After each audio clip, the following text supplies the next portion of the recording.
Naval Ravikant is a tech entrepreneur who's worth millions, but his reputation extends beyond just being wealthy. Since the publication of his book, The Almanac, Naval has also gained a reputation for his wisdom and philosophy on life. In this video, I want to share 3 areas of focus Naval recommends in order to succeed in life. Build what really matters. We aren't really succeeding if we aren't building what's really important in life.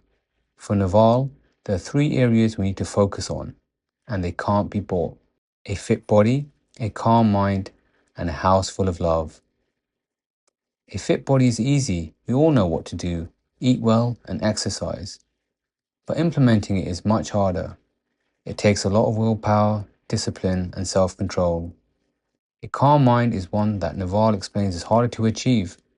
It takes reflection, understanding yourself, and there's no simple solution. Reading self-help books superficially won't help either.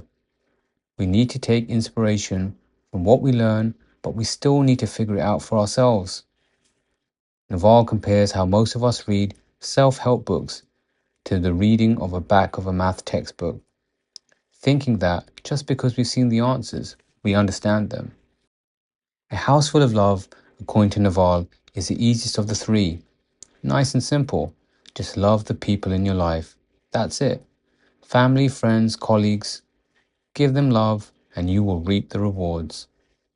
Where it might get complicated is when we want to have that love returned, or we become needy for love. With these 3 things, you have the building blocks for true self-improvement. Next up, obsession is the path. If you want to be truly successful, you need to be obsessed with what you're working on. If you aren't truly interested or curious about what you're working on, you can only go so far. Naval explains how you can't just follow someone else's path. Your own obsession and curiosity will take you further. A simple example is when you might have gone down a YouTube rabbit hole. It's our curiosity that leads us to spending countless hours engrossed in something without even realizing it. We all have different interests, so we need to focus on what that thing is for us and not what it is for others. With this approach, you can go farther and deeper than anyone else. The next area is being continuously curious. This area is linked to being obsessed, but we need to fuel that obsession with curiosity. If we want to truly master something or really become an expert, we need to be curious, exploring all areas and branches of that subject. As an example, if I wanted to build the best fighter plane, being curious could mean, what if I tweak this part? Why do we design planes this way? How do birds fly? And what can I learn from nature?